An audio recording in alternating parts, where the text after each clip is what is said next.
Okay, sideways BMW first track run.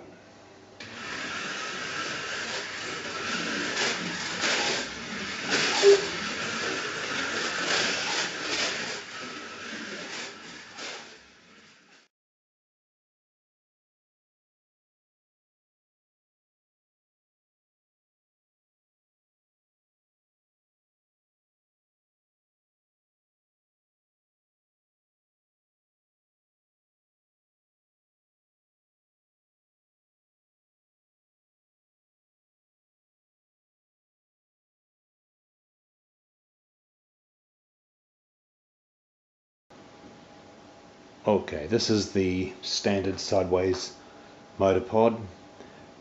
In Europe they race on plastic tracks and want some level of cushioning effect from the chassis and pod.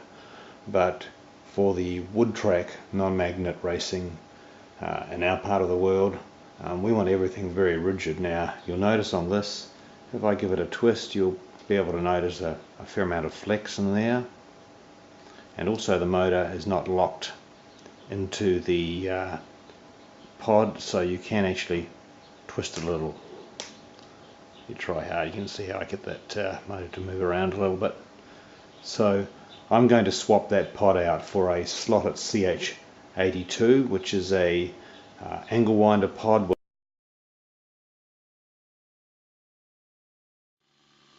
Now I'm going to slow down the voltage to the true for a minute. I want you to see something.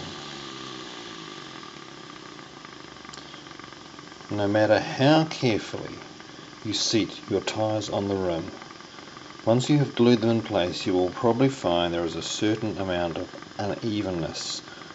You can feel that tyre touches my finger on some parts of its circumference. Okay, now we have another 10 minutes of work, and what you'll see as I rotate the tyres now is that the entire working surface has been true to some extent. There's no flat spots that are still shiny, so I've taken the high spots off the entire. I'm normally using two hands for this.